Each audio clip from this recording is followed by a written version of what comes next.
ಜೀವರಾಶಿಗಳಿಗೂ ಕಾಪಾಡುವ ಹೊಣೆ ನಿನ್ನನ್ನೇ ಕುಳಿತು ತಂದೆ. ತಾಯಿ ಸರ್ವಮಂಗಳೇ, ಯಾಕಮ್ಮ ಯಾಕೆ ನಮ್ಮಂಥ ಬಡವರಿಗೆ ಈ ರೀತಿಯಾದ ಕಷ್ಟಗಳನ್ನು ಕೊಡುತ್ತಿರುವೆ? ಸಾಕಮ್ಮ ಸಾಕು. ಹಿಂದೆ ಸರ್ವರನ್ನು ಕಾಪಾಡೋದಕ್ಕೋಸ್ಕರ ಸರ್ವಮಂಗಳೆಯಾಗಿ ಬಂದು ಅಂತ ದುಷ್ಟ ರಾಕ್ಷಸರನ್ನು ಸಂಹಾರ ಮಾಡಿದೆ. ಆದರೆ ಇಂದಿನ ಈ ಕಲಿಯುಗದಲ್ಲಿ ದುರ್ಗೆಯಾಗಿ ಬಂದು ಈ ಕಲಿಯುಗದ ರಾಕ್ಷಸರನ್ನು ಸಂಹಾರ ಮಾಡಲು ಬರ್ತಿ ಅಂತ ನಮ್ಮಂಥ ಬಡವರು ಕಾಯ್ತಿರ್ತಾರೆ. ಆದರೆ ನನ್ನ ತಂದೆ ಯಾವ ಅಪರಾಧವೂ ಮಾಡಿಲ್ಲ. ನನ್ನ ತಂದೆ ಏನೋ ಗೌರಿ ಪಾಪಿಗಳು ಸಲ್ಲಿಸುತ್ತಿದ್ದಾರೆ. ಅಂತ ರಾಕ್ಷಸರನ್ನು ಸಂಹಾರ ಮಾಡಲು ಈ ಕಲಿಯುಗದಲ್ಲಿ ಮತ್ತೆ ಅವತರಿಸಿ ತಾಯಿ, ಅವತರಿಸಿ ನಿನಗೆ ಕೋಟಿ ಕೋಟಿ ನಮನಗಳು ತಾಯಿ, ಕೋಟಿ ಕೋಟಿ ನಮನಗಳು.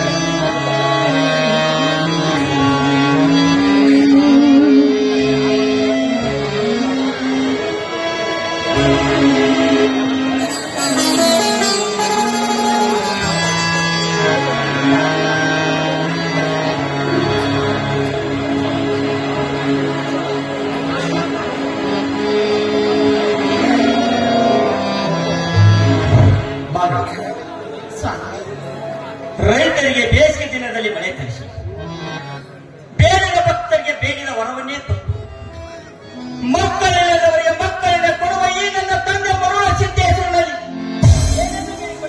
ಏನೆಂದು ಬೇಡಿಕೊಂಡು. ಸ್ವಾಮಿ, ನಿಮ್ಮ ಸುಖದ ಬಗ್ಗೆ ಅಷ್ಟೇ ಅಲ್ಲದೆ ಸರ್ವರ ಮಂಗಳವನ್ನು ಆ ಮಾಂಗಲ್ಯವನ್ನು ಕತ್ತರಿಸುವ ರಾಕ್ಷಸರಿಗೆ ಆದಷ್ಟು ಬೇಗ ಸಂಹಾರ ಮಾಡಲು ಈ ಭೂಮಿಗೆ ಇಳಿದು ಬಾತಾಯಿ ಎಂದು ಆ ತಾಯಿಯಲ್ಲಿ ಮೆಚ್ಚಿನ ಮಂಗಳ ನಿನ್ನ ನಿಚ್ಚಳವಾದ ತಮ್ಮ ಸಂಸಾರದ ಏರಿಗಾಗಿ ಬೇಡಿಕೊಳ್ಳುವ ಈ ಕಲಿಕಾಲದಲ್ಲಿ ಈ ಸಮಾಜದ ಉದ್ಧಾರಕ್ಕಾಗಿ ಬೇಡಿಕೊಳ್ಳುವ ನಿನ್ನ ನುಡಿ ಕೇಳಿದ್ರ ನನಗೆ ಸಂತೋಷ ಅನಿಸುತ್ತ ಮಗ, ಸಂತೋಷ ಅನಿಸುತ್ತ. ಇರ್ಲಿ ಪಾಪ, ಈ ಬಿಸಿಲಿನ ತಾಪದಲ್ಲಿ ನೀವು ಬಳಲಿ ಬಂದಿದ್ದೀರಾ ಅಂತ ಕಾಣಿಸುತ್ತೆ. ಆ ಜೈಲಿನ ಪಕ್ಕಕ್ಕೆ ನಿಮಗೆ ಕುಡಿಯೋದಕ್ಕೆ ನೀರು ಕೊಟ್ಟು ಅದಕ್ಕೆ ನಮ್ಮ ಮೊದಲು ಪ್ರಸಾದ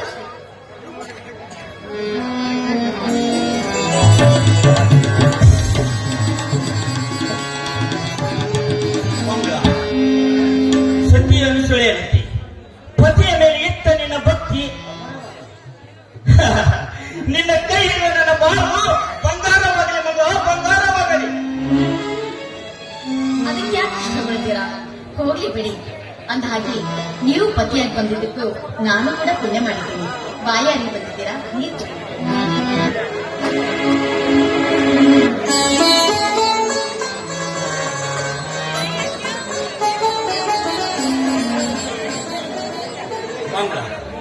ನೀರು ಕೊಟ್ಟ ಈ ನೀರಿಂದ ನನ್ನ ದೇಹಕ್ಕೆ ತೃಪ್ತಿಯಾಯಿತು.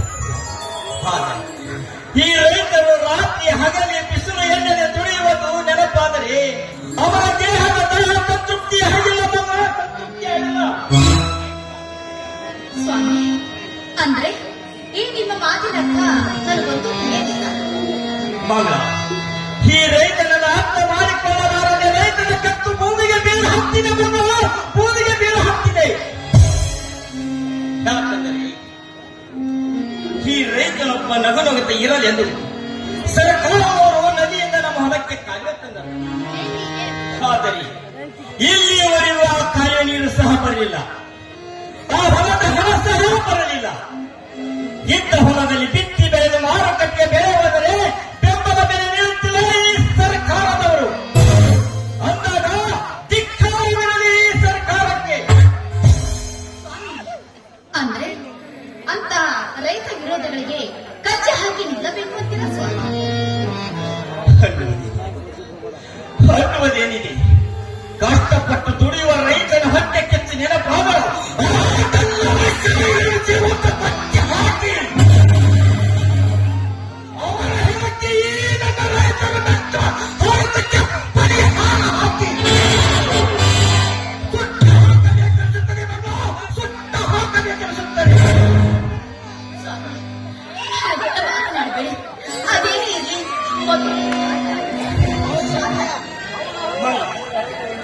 ಹೇಗೆ ಸಾಧ್ಯ? ದಿನಕ್ಕೊಬ್ಬ ರೈತ ಆತ್ಮಹತ್ಯೆ ಮಾಡಿಕೊಂಡರೆ ಸರ್ಕಾರದವರು 5 ಲಕ್ಷ ಹಣ ಕೊಡ್ತಾರೆ. ಅವರ ಹೆಂಡತಿಗೆ ತಿಂಗಳಿಗೆ 2,000 ಮಾಸಾಶನ ಕೊಡ್ತಾರೆ. ಆದರೆ ಆ ಸರ್ಕಾರದ ಹಣ ಸತ್ತ ರೈತರಿಗೆ ಮುಟ್ಟುವುದಿಲ್ಲ ಮಕ್ಕಳ, ಸತ್ತ ರೈತರಿಗೆ ಮುಟ್ಟುವುದಿಲ್ಲ. ಓದಿ ಸುಧಾಕರಿ ಅವರ ಹೆಂಡರ ಕರಾಳ ಮೌಲ್ಯದಲ್ಲಿ ಬರುವ ಸತ್ತ ಸುಧಾಕರಿಗೆ ಸೇರ್ತದೆ ಈಗಿನ ಸರ್ಕಾರ. ಆದರೆ ಇದಕ್ಕೊಂದು ಒಳ್ಳೆ ಮಾರ್ಗವನ್ನು ಆ ಸರ್ಕಾರವೇ ತೋರಬೇಕು. ಹಾಗಿದ್ರೆ ಮಾತ್ರ ಸತ್ಯಕ್ಕೆ ಜಯ ಖಂಡಿತವಾಗಿ ಸಿಗುತ್ತೆ.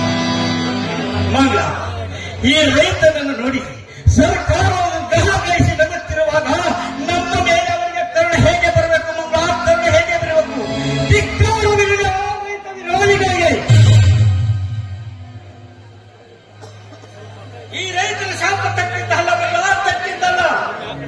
ಸ್ವಾಮಿ, ಶಾಪ ತಟ್ಟೋದು ಒಂದ್ ಕಡೆ ಇರಲಿ, ಆದ್ರೆ ಏನೇ ಶಾಪ ತಟ್ಟಿದ್ರು ಅವರ ಎದೆಯನ್ನು ಗಟ್ಟಿ ಮಾಡಿಕೊಂಡು ನೋಟಿನಲ್ಲೇ ಮನೆ ಕಟ್ಟಿ ಇದೇ ರೀತಿ ಮೆರೀತಿದ್ದಾರೆ. ಆದ್ರೆ ಅವರಿಗೆಲ್ಲ ನಮ್ಮಂತ ರೈತರೇ ಇಲ್ಲವ ಸ್ವಾಮಿ.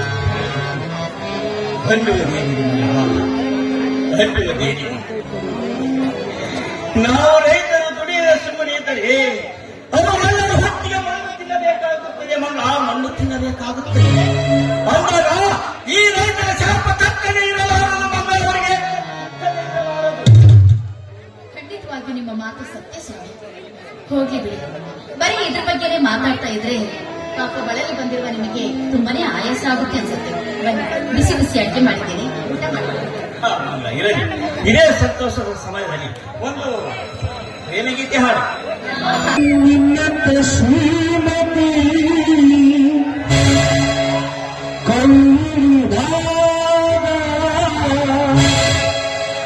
ನಿನ್ನಂತ ಗುಣವತಿ ಜೊತೆಯಾದಾಗ ಆನಂದವೇ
ಅಣ್ಣ ಅತ್ತಿಗೆ ಈಗ ಬನ್ನಿ ಬೆಂಗಳೂರಿಂದ. ಹೌದಣ್ಣ, ಈಗ ತಾನೇ ಬಂದೆ. ಆಶೀರ್ವಾದ ಮಾಡಿ ಅಣ್ಣ.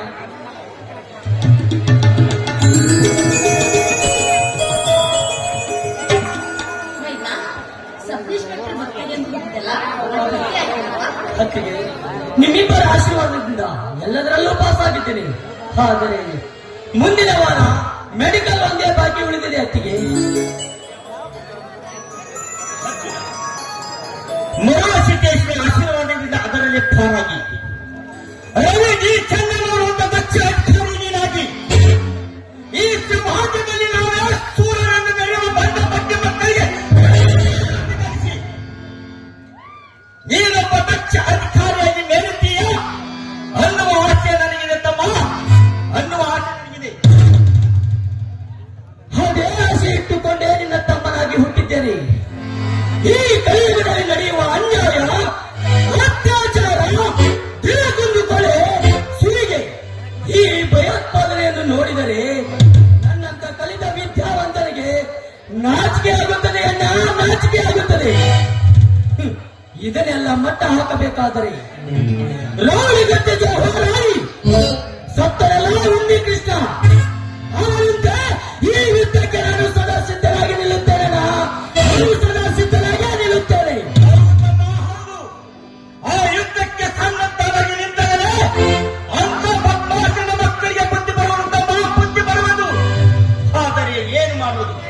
ಪೊಲೀಸ್ ಅಧಿಕಾರಿಗಳು ತಮ್ಮ ಸಂಸಾರದ ಚುಕ್ಕಾಣಿ ಹಿಡಿದು ತಮ್ಮ ಅಧಿಕಾರವನ್ನೇ ಮರೆತಿದ್ದಾರೆ ಈ ಸಮಾಜದಲ್ಲಿ. ಅಂದಾಗ ಯಾರೇನು ಮಾಡಬೇಕು ತಮ್ಮ, ಯಾರೇನು ಮಾಡಬೇಕು? ಇಲ್ಲಣ್ಣ, ಇಲ್ಲ. ಹೇರಿಯಾಗಿ ಕಾರಿನಲ್ಲಿ ಅಡಗಿ ಕುಳಿತಿದ್ದಾರಲ್ಲ ಆ ವೀರಪ್ಪನನ್ನು ಹಿಡಿದಿದ್ದು ಪೊಲೀಸ್ ಇನ್ಸ್ಪೆಕ್ಟರ್ ಬಿಲ್ಲಂತವರ ಹೆಸರು ಇನ್ನೂ ಅಜರಾಮರವಾಗಿ ಉಳಿದಿದೆ ಈ ನಮ್ಮ ಪವಿತ್ರ ಕರ್ನಾಟಕದಲ್ಲಿ ಅಣ್ಣ, ಪವಿತ್ರ ಕರ್ನಾಟಕದಲ್ಲಿ. ಹೌದು ಮೈನಾ, ಅದೇನೋ ಎಲ್ಲರಿಗಿದೆ ಸತ್ಯ. ಆದ್ರೆ ಹೋದ ವರ್ಷ ಅರಣ್ಯಾಧಿಕಾರಿಯಾಗಿ ನನ್ನ ತಂದೆ ಹೋರಾಡಿ ಹೋರಾಡಿ ರೌಡಿಗಳನ್ನು ಸತ್ತು ಹೋದ್ರಲ್ಲ, ಅಂಥವ್ರಿಗೆ ಯಾವ ಲಾಭ? ಅತ್ತಿಗೆ ಕುದುರೆಯ ಗಾಡಿ ಎಷ್ಟೇ ಚೆನ್ನಾಗಿ ಓಡಿದರು ಅದಕ್ಕೆ ಚಾಟಿ ಎಟ್ಟಿ ತಪ್ಪಿದ್ದಲ್ಲ ಅತ್ತಿಗೆ. ಅದರಂತೆ ಒಂದು ಮರ ಎಷ್ಟೇ ಸಿಹಿಯಾದ ಫಲವನ್ನು ಕೊಟ್ಟರು ಅದಕ್ಕೆ ಕಲ್ಲಿನೆಟ್ಟು ತಪ್ಪಿದ್ದಲ್ಲ. ಅಂದ ಮೇಲೆ ಈ ಜಗತ್ತಿನಲ್ಲಿ ಒಬ್ಬ ವ್ಯಕ್ತಿ ಎಷ್ಟೇ ಒಳ್ಳೆಯವನಾಗಿ ಬಾಳಿದರು ಈ ಜನರಿಂದ ಅವರಿಗೆ ಕೆಟ್ಟನಿಂದಲೇ ಮಾತು ತಪ್ಪಿದ್ದಲ್ಲ ಅತ್ತಿಗೆ. ಇದು ಎಲ್ಲ ಲಾಭ ಯಾರಿಗೆಂದು ಹೆದರಿ ಕುಳಿತರೆ ನಡೆಯುವುದಿಲ್ಲ ಅತ್ತಿಗೆ. ರೋಗಿಗಳ ಜೊತೆ ಹೋರಾಡಿ ಸತ್ತವರೆಲ್ಲ ವೀರ ಸ್ವರ್ಗ ಸೇರುತ್ತಾರೆ. ಆ ಕಾರ್ಯವನ್ನು ನಿಮ್ಮ ತಂದೆಯವರು ಮಾಡಿದ್ದಾರೆ. ಅತ್ತಿಗೆ ಒಂದು ಮಾತು ಹೇಳ್ತೀನಿ, ನೆನಪಿನಲ್ಲಿಟ್ಟುಕೊಳ್ಳಿ. ನಾನು ಮುಂದೆ ಪೊಲೀಸ್ ಅಧಿಕಾರಿಯಾಗಿ ಬಂದರೇನು, ಹೀಗೆ ರೈತನ ಮಗನಾಗಿ ಉಳಿದರೇನು.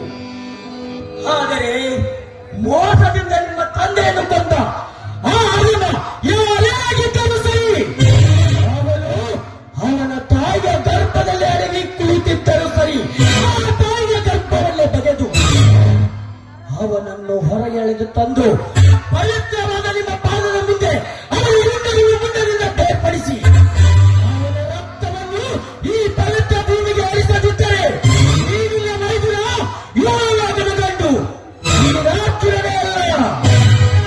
ಅದನ್ನ ಗಂಧ ಕಸ್ತೂರಿ ಈ ನನ್ನ ಕನ್ನಡ ನೆಲದಲ್ಲಿ ಕಾರ್ಯಕ್ರಮವನ್ನೇ ಎಬ್ಬಿಸಿ ಈ ತಾಯ್ನಾಡಿನ ಲೂಟಿಯನ್ನೇ ಮಾಡಿ ಸುಮಂಗಲಿಯರ ಮಾಂಗಲ್ಯವನ್ನು ಹರಿದು ಹಾಕಿ ಬಡವರ ರಕ್ತ ಕುಡಿದು ಬದುಕುತ್ತಿರುವ ಆ ಭಕ್ತಿ ಶ್ರೀಮಂತ ಮನೆಯನ್ನು ಸೀರಿ ಅವರ ಬಿಸಿಲೆತ್ತರ ಕುಡಿದಾಗಲೇ ಈ ನಿನ್ನ ತಮ್ಮನ ಆತ್ಮಕ್ಕೆ ಶಾಂತಿಯನ್ನ ಈ ನಿನ್ನ ತಮ್ಮನ ಆತ್ಮಕ್ಕೆ ಶಾಂತಿ. ಶಬಾಷ್ ಅಮ್ಮ, ಶಬಾಷ್. ತಮ್ಮನನ್ನು ಪಡೆದ ನಾನೇ ಭಾಗ್ಯಶಾಲಿ ತಮ್ಮ, ನಾನೇ ಭಾಗ್ಯಶಾಲಿ. ಹಾ, ಇದೇ ಆನಂದದ ಸಮಯದಲ್ಲಿ ಎಲ್ಲರೂ ಸೇರಿ ಒಂದು ಸಂತೋಷದ ಗೀತೆಯನ್ನು ಹಾಡೋಣ. ಆಯ್ತು ನೋಡಿ.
ಮಾವ, ಅಕ್ಕ, ಅಯ್ಯ ಅರ್ಜುನ, ಯಾಕೋ ಕೃಷ್ಣ, ಯಾಕೋ ಎಷ್ಟು ದಾಬರಿಯಿಂದ ಬೈಕ್ ತೆಗೆದುಕೊಂಡು ಓಡಿ ಬಂದಿರುವುದಿಲ್ಲ? ನಿರ್ಮಿಸುತ್ತಿರುವ ಸಿಮೆಂಟ್ ಫ್ಯಾಕ್ಟರಿಗಾಗಿ ನನಗೆ ತಿಳಿಸದೆ ನನ್ನ ಹೊಲದಲ್ಲಿ ಬಲತ್ಕರವಾಗಿ ರಸ್ತೆ ಮಾಡಲು ಆ ಗೂಂಡಗಳನ್ನು ಕಳಿಸಿದ್ದಾರೆ ಮಾವ, ಗೂಂಡಗಳನ್ನು ಕಳಿಸಿದ್ದಾರೆ. ಏ ಏನ್ ಹೇಳ್ತೀರಿ ಕೃಷ್ಣ? ನಿನ್ನೊಂದಿಗೆ ಸಂಧಾನ ಮಾಡಿಕೊಳ್ಳದೆ ನಿನ್ನ ಹಾವಳಿ ದಾಳಿ ಮಾಡಲು ಮುಂದಾದ- ಆ! ಹೌದು ಮಾವ, ಕೆಲವತ್ತು ಅವರಿಗೆ ನನಗೆ ದೊಡ್ಡ ಜಗಳವೇ ಆಯಿತು. ಇದು ಏನು ಹೇಳ್ತಾ ಇದೆಯ ಮಾಮ? ಇದು ಹೊಲದ ಮಾಲೀಕನಾದ ನಿನ್ನ ಜೊತೆ ಸಂಧಾನ ಮಾಡಿಕೊಳ್ಳಲಿಲ್ಲವೇ ಆ ನರೇಂದ್ರ ವರ್ಮ? ಅಣ್ಣ, ಇದರ ವಿಚಾರವಾಗಿ ನಾನು ಅಲ್ಲಿಗೆ ಹೋಗಿ ಬರುತ್ತೇನೆ. ಬೇಡ, ಅಂತ ಕೆಲಸ ಮಾತ್ರ ನೀನ್ ಮಾಡಬೇಡ. ನಿನಗೆ ಬಾಯಿಗಿಂತ ಕೈನೇ ಮುಂದೆ. ಸುಮ್ಮನೆ ನಿಮ್ಮ ಅಣ್ಣನನ್ನೇ ಕಳಿಸಿ. ಇಲ್ಲ ಅತ್ತಿಗೆ, ಇಲ್ಲ. ನ್ಯಾಯ ಸಮ ಮಾಡಿ ಸರ್ಪದಂತೆ ಎತ್ತಿ ಮೆರೆಯುತ್ತಿರುವ ಈಗಿನ ರೌಡಿಗಳಿಗೆ ಹೊಡಿತಾದ ಅದಕ್ಕೆ ತಾನೇ ಸಾಕ್ಷಿ. ಅತ್ತಿಗೆ, ಅಂತವರಿಗೆ ಶಾಂತಿ ಸಹನೆ ಎಂದು ಕುಳಿತರೆ ಅವರ ಜೀವನಕ್ಕೆ ಅಂತ್ಯವೇ ಇಲ್ಲದಂತಾಗುತ್ತದೆ. ಅತ್ತಿಗೆ ಮಾವ, ಅಂತ್ಯವೇ ಇಲ್ಲದಂತಾಗುತ್ತದೆ. ಹೀಗೆ ಶಾಂತಿಯಿಂದ ಇದ್ದು ರಾಷ್ಟ್ರ ಪಡೆದ ರಾಮರಾಜ್ಯ ಕರೆದುಕೊಂಡ ಮಹಾತ್ಮ ಗಾಂಧೀಜಿ ಕೊನೆಗಟ್ಟಿದೆ. ಹೀಗೆ ಈ ದುರ್ವ ಸಮಾಜದಲ್ಲಿ ಅದಕ್ಕೆ ನೀನೇ ಬಾ, ಅಲ್ಲಿಗೆ ಹೋಗೋಣ. ಹಾಗೆ ನಡಿ ಮಾಮ. ಅಂತವನ್ನು ಕರೆದು ಹೋಗಲಿಕ್ಕೆ ನನ್ನ ಹತ್ತಿರ ಹರಿತವಾದ ಪಟ್ಟಣ ಇದೆ. ಈ ಅನಾಹುತ ನಡೆಯುವುದಕ್ಕಿಂತ ಮೊದಲು ನಾವೆಲ್ಲರೂ